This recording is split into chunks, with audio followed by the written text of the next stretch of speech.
ওই স্বার্থান্বেষী মহল এই বাংলাদেশের বিভিন্ন পয়েন্টে চাঁদাবাজি, সন্ত্রাসী, জায়গা দখল, বিভিন্ন পর্যায়ে অশান্তি করে তুলে বাংলাদেশকে অস্থিতিশীল করার চেষ্টা করেছে। সে সময় আমি তোমাদেরকে ধন্যবাদ জানাই যে তখন তোমরা বাংলাদেশের সংখ্যালঘু এবং অন্য যারা নাকি বাংলাদেশে অন্যান্য ধর্মাবলম্বী রয়েছে তাদের মন্দির, তাদের গির্জা এবং তাদের জান মাল ইজ্জতের হেফাজতের জন্য তোমরা পাহারা দিয়েছ, তোমরা স্বতঃস্ফূর্ত তাদের পাশে থেকে তাদের জান মাল ইজ্জতের নিরাপত্তার দায়িত্ব পালন করেছ। শুধু তাই না, আমরা দেখেছি যখন বাংলাদেশ বিভিন্ন পর্যায়ে যখন প্রশাসন তাদের দায়িত্ব থেকে অনেকটা দেশ বিভিন্ন বিশৃঙ্খলায় সময় পার করছিল, তখন তোমরা রাস্তায় নেমে তখন তোমরা মানুষের যানজট নিরসনের জন্য তোমরা সেখানে ট্রাফিকের ভূমিকা পালন করেছো। আমরা দেখেছি যখন কোনো আহত ছেলেরা কাতরাচ্ছে রাস্তায়, তখন তোমরা তাদের পাশে গিয়ে তাদের সহযোগিতায় কাজ করেছো। আমরা দেখেছি বন্যার্থ যখন নাকি ভারত থেকে পানি ছেড়ে আমাদেরকে না জানিয়ে আন্তর্জাতিক আইন লঙ্ঘন করে আমাদের দেশকে ডুবিয়ে দেওয়ার যখন ষড়যন্ত্র করেছিল, তখন তোমাদের সেখানে স্বতঃস্ফূর্ত স্বেচ্ছাসেবক এবং সাথে সাথে তাদের অন্ন বস্ত্র, তাদেরকে বিভিন্ন চিকিৎসার ব্যবস্থা তোমরা করেছো। আমরা তোমাদেরকে ধন্যবাদ জানাই, আর সাথে সাথে তোমাদেরকে আহ্বান করছি, আসো এ দেশ যদি একটা সুন্দর দেশ করতে হয়, তোমরা দেখেছ ছাত্রদের সংগ্রাম এই বাংলাদেশকে জালিম সরকারকে, খুনি সরকারকে উৎখাত করার সংগ্রামে বিজয় লাভ করেছে। আমাদের এক দায়িত্বশীল বলেছিলেন যে সব রাজনৈতিক দল একত্রিত হয়েও এই সরকারের বলতে গেলে এক কণারও লড়াতে পারে নাই।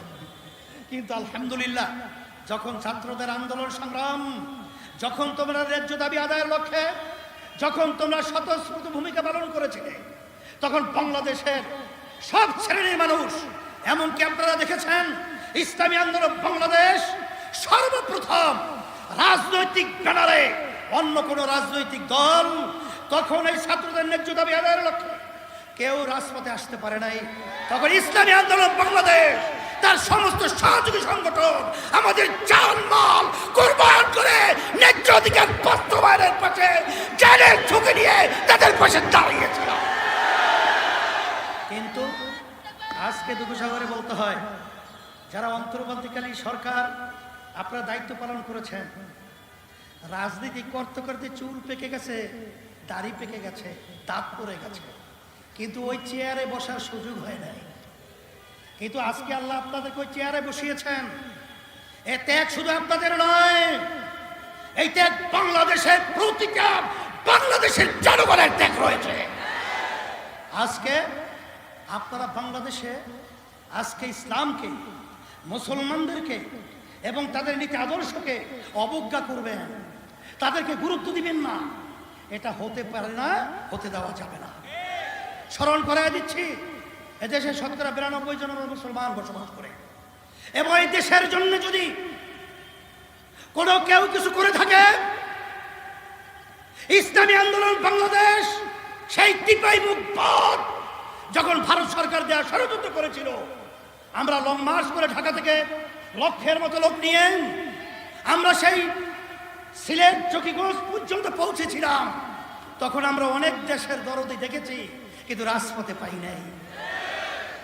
আমরা করোনার সময় দেখেছি যখন মা সন্তানকে ফেলে পালিয়েছে, স্বামী স্ত্রীকে ফেলে পালিয়েছে, যখন আত্মীয় স্বজন তাদের পাশ থেকে পালিয়েছে, তখন ইসলামী আন্দোলন বাংলাদেশ এবং তার সমস্ত সহযোগী সংগঠন জানের ঝুঁকি নিয়ে তাদের খেদমতের জন্য পাশে গিয়ে তাদের সেবায় নিয়োজিত ছিল।